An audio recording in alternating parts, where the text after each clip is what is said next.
Hawks the toughest we got. All right, welcome to Coach Heupel's Monday press conference. Coach will make an opening statement, and then we'll go right into questions. Coach? Hey guys, obviously, everybody disappointed with the outcome from the ball game the other night. I talked to the guys today. I really did feel like it was our best week of preparation. Practice was really good. I thought we finished it the right way. Just showed them the middle part of the ball game and some things that that we got to do better, coaches and players, to make that different game in the fourth quarter. Disappointed in that, but it's an opportunity for us this week. Good South Alabama football team that we got to get prepared for. We got to continue to get better and continue to fight and compete, and believe our team will do that. I love going to battle with these guys every single week. You guys have heard me say that. Looking forward to the next opportunity here this Saturday. Questions? We'll start with Austin. We'll get a mic. With Beasley kind of having that ankle or whatever the other night, what linebackers are most likely to step up and potentially that next wave of guys? Yeah, we'll see. His availability here as the week unfolds. You saw Solon play more action. A couple of our young guys, Humphrey and Willis, are a couple guys that will continue to compete and possibly take more reps.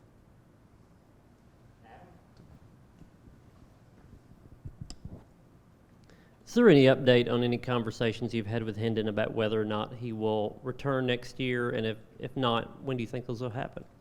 They'll happen as we finish the season. With the early signing period, the portal gets active in December. Do you think there's more urgency these days to have those conversations just for roster planning? Yeah, I think it's important that you finish the season the right way and kids make a educated decision. I've said it before, I think publicly with you guys. We want our guys to have an opportunity at the next level. You want them to have a full career. You want them to make the right decision at the right time for them. And so you get feedback from different people and present the information and help them make an educated decision.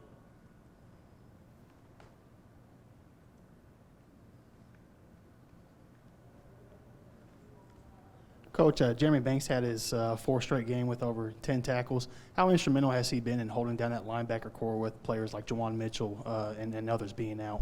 Yeah, with some of the guys that have gotten nicked up throughout the course of the season, his consistency of being available, his toughness, and then his continued growth at that position, understanding of how to play the position, he's continued to grow that way and been a big part of what we've done defensively.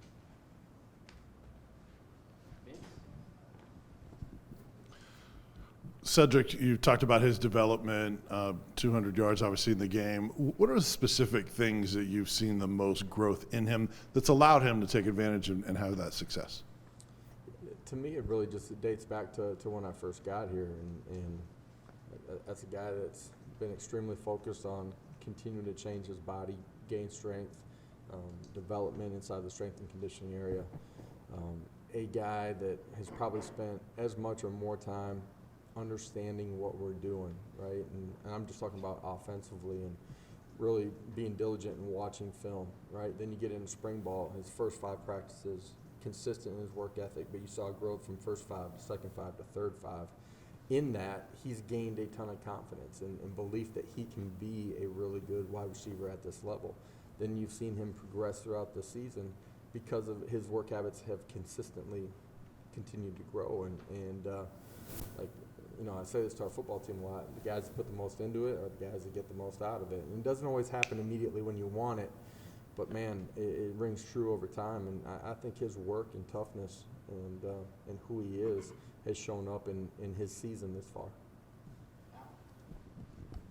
In the grand scheme of first-year program, what does a bowl eligibility mean in your blueprint?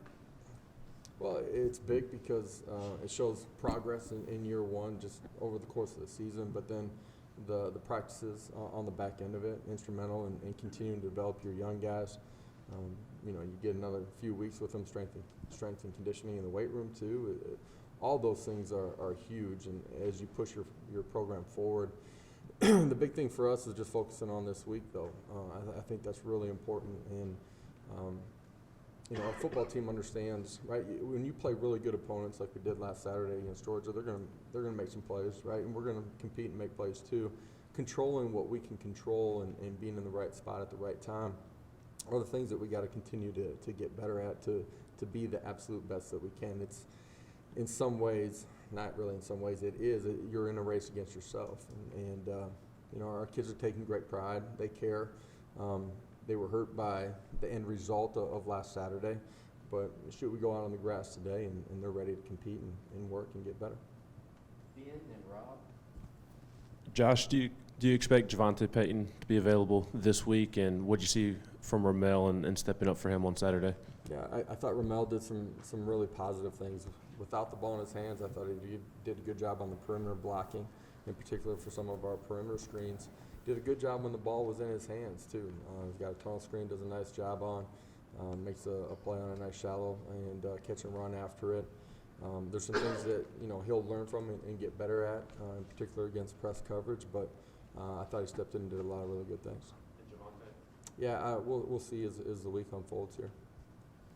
Coach, just professionally, you play Alabama and Georgia every year. They're permanent opponents. What's it like just to get up every day and to win your division? You're basically going to have to be a national champion. What is that challenge like when you wake up and those are the people you're competing against?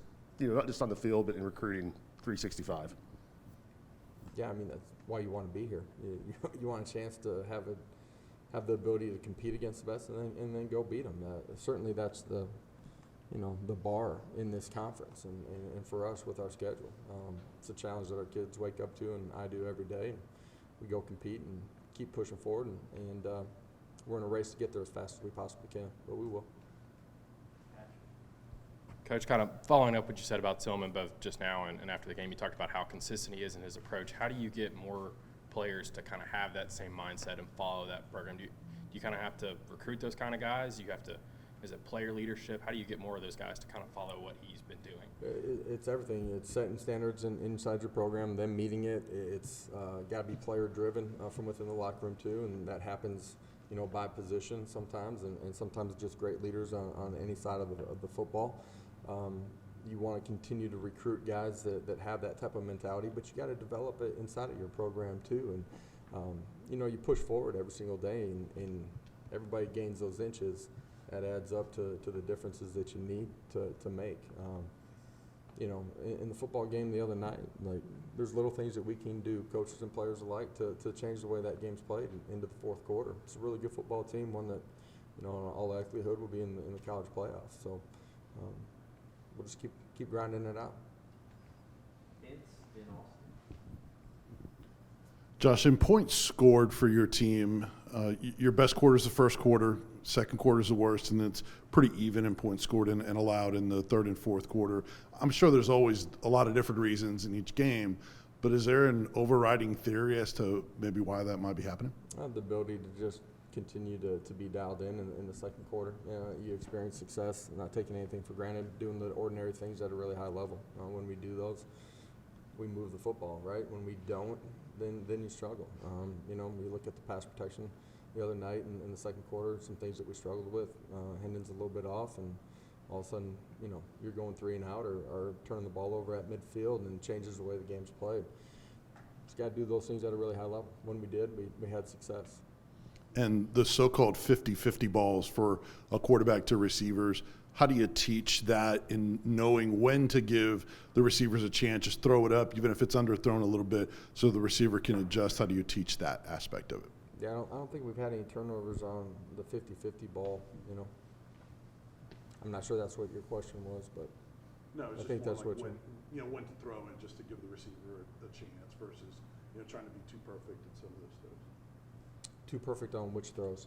Well, in when to make those decisions, when to just throw it up and let the receiver go get it. For your quarterback, how do you teach the decision making? Yeah, I mean, typically we're either winning or we're not. If we're not, then we end up dropping it down.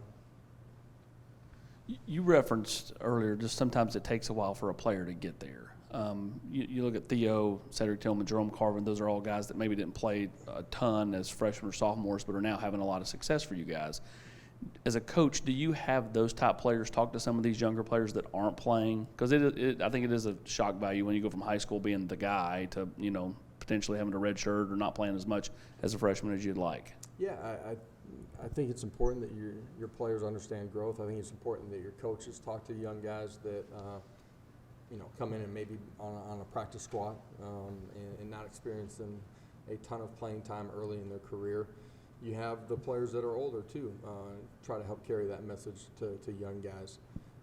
Sometimes it happens super early for guys that step into your program. Sometimes it doesn't. There's going to be adversity in this game. It's going to happen during the course of your career at some point in some time. You got to continue to fight, but the development of your players is a huge part of the development of your program too. I think kids got to understand that you got to continue to invest, and the more you put into it, the more you're going to get out of it. South Alabama on the schedule next. How do you keep your team's mindset the same this week as if it was any other SEC opponent? And in saying that, what are some of the things that they do well offensively and defensively? For us, we talk about us every week, and that's true this week, right? Control the controllables, control your preparation, be really consistent in who you are, no matter what the stadium looks or sounds like, how juicy it is in there.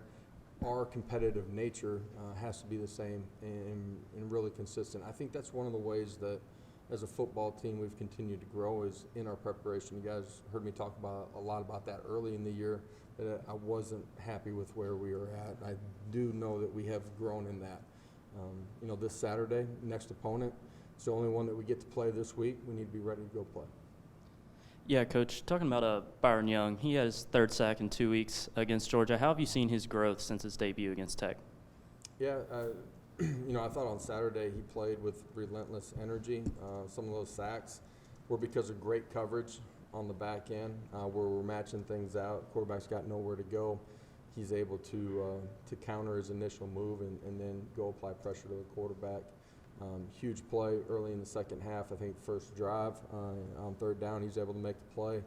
He's there to make the play. The horse collar, obviously, but just great energy from him all night long.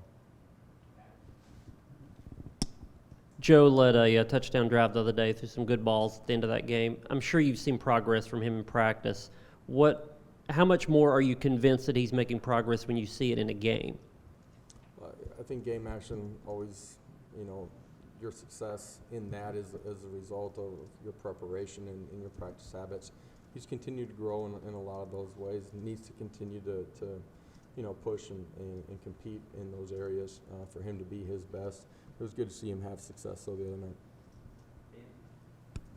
I guess as a follow-up to that, just how far has Joe grown from start of fall camp to now? He's continued to grow just in understanding of what we're doing and ability to call it, see it, recognize it, and throw it. Last Saturday did some really positive things. Any other questions for Coach?